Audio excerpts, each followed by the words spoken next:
esgalhada e seca. Os seus frutos eram cadáveres ou corvos. Ninguém se lembrava que tivesse dado folhas, nem flor. A árvore enorme que havia séculos servia de forca. Ninguém se deitava à sua sombra e até o sol fugia da árvore estarrecida e hirta que havia séculos servia de forca. Em frente ficava o Palácio Real, construído num bloco de pedra escura, e só o rei, de alma igual à sua alma, nua e trágica, se pusera a amá-la, a árvore triste que havia séculos servia de forca. Que doença estranha, lenta mas tenaz, matava o rei.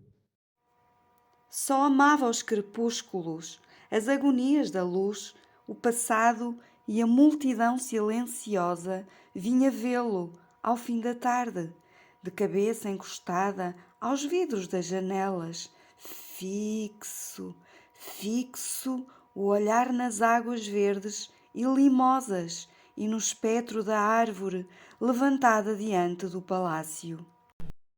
Tudo que era vivo fugira de ao pé dele, porque o rei mandava punir a mocidade e o amor, e, 10 léguas à roda, o país tinha sido assolado pelos seus guerreiros brutais.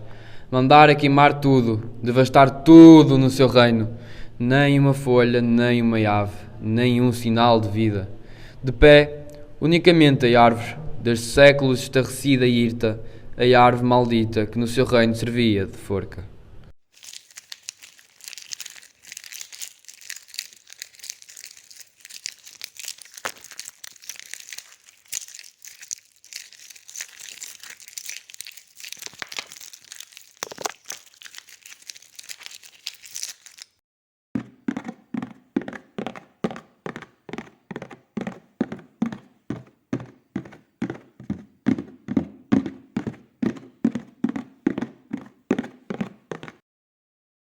No silêncio tumular do palácio, os passos do rei ecoavam pelos corredores desertos, lentos ou precipitados, conforme o pensamento tenaz que o devorava, gastando, pouco a pouco, pouco a pouco, pouco a pouco, as lajes duras do chão. Não podia amar, nem a voluptuosidade, nem o ideal, nem o amor, nem a carne láctea das mulheres. Tudo lhe era vedado. Horas atrás de horas se ouviam no palácio os passos do rei doente. Toda a noite a rondar, a rondar, a rondar.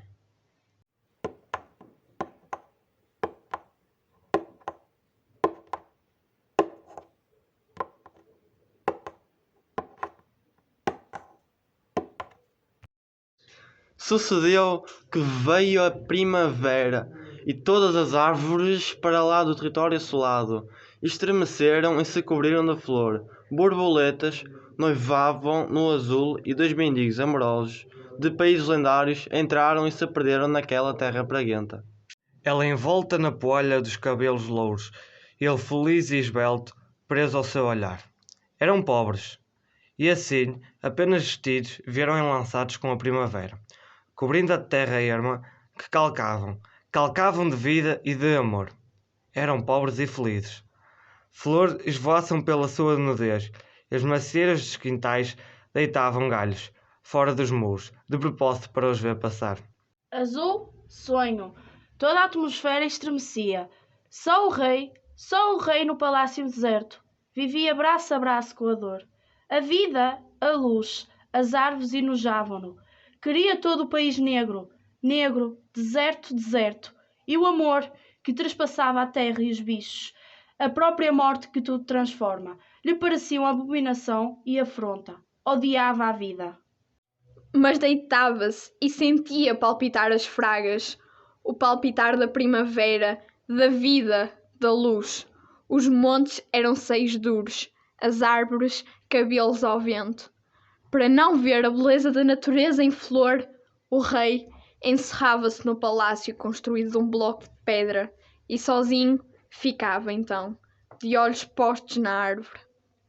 Contemplava a árvore, Tal como o rei, a árvore era seca e hirta. Fora-o sempre, e os seus frutos, cadáveres ou corvos. À passagem de abril e dos mendigos amorosos, tudo à volta se transformava. Só a árvore se quedava inerte diante da vida e do amor. A árvore trágica que havia séculos servia de forca. Um dia, o rei soube que dois seres felizes, dois amantes apaixonados, haviam transposto as fronteiras do seu reino, e mandou-os logo prender. Prendeu-os. Nas últimas noites, sentiram-os nos espinheiros, nos sapos dos caminhos que pareciam estáticos, nas coisas que estremeciam, na noite magnética cheia de murmúrios e no vento que atirava para o castelo ramos de árvores luminosos. Punha-se de ouvido à escuta, e a terra, a noite e o mar, sufocados, iam talvez falar. Iam enfim falar. Quando os soldados trouxeram ao palácio os dois seres apaixonados, com eles entrou um bafo novo. Cheiravam a sol, à alegria, à luz e à lama dos caminhos. A vida rompeu por aquele túmulo dentro e, depois que iam morrer, dir-se-ia que a morte, em lugar da foice simbólica, pela primeira vez trazia nas mãos um ramo de árvore. Eram dois mendigos e amavam-se. Nem sequer eram extraordinariamente belos, mas deles irradiava uma força imensa. Daquela moça sardenta com resquícios de palha pegados aos cabelos. Daquele homem cuja carne aparecia entre os farrapos. De tanto se amarem, eles não davam pelo rei. Não davam pela morte. Amavam-se e o rei ia matá-los. Atreviam-se num país que o rei mandara assolar. Destruir, para que nunca mais diante de seus olhos pudesse aparecer a imagem da vida e do amor. Olhou-os o rei, durante alguns minutos em silêncio, e eles eram a luz do amor. Então o rei fez um gesto aos carrascos, que logo se apoderaram deles e os levaram. Levaram-nos para a morte. Sorriam-se os mendigos apaixonados, cheios de terra e ervas, e elevados, olharam um para o outro, com ternura, ignorando o que se passava em volta. Olhos nos olhos, mãos nas mãos, mãos nas mãos. Noite negra, noite negra.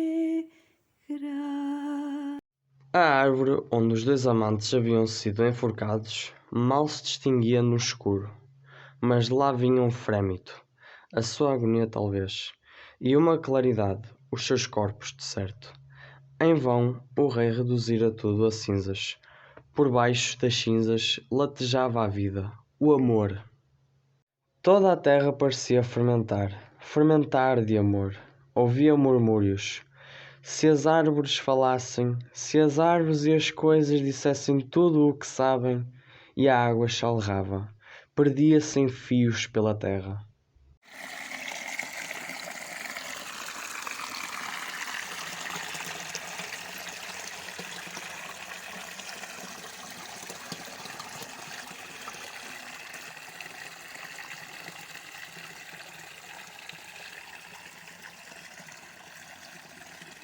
Mas então ele não mandara secar as fontes?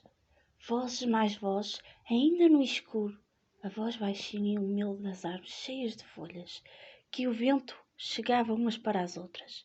Mas então ele não mandara despir para sempre as árvores? Pior, mais fundo ainda, no negrume opaco da noite, surgia o sussurro da vida. Como se ele não tivesse mandado espezinhar a vida. Encostado à muralha, o rei passou a noite absorto. As nuvens galopavam, o grasnido dos corvos afligia-o. Porque não iria o rei também ser macieira, mendigos, humos? Porque não iria o rei transformar a dor em felicidade, beber o sol arrastado no aluvião da vida? Oh, como o rei odiava a mocidade, a ternura, os lábios moços que se beijavam. Só a árvore esgalhada e seca o prendia ainda. A árvore sinistra que no seu reino servia de forca.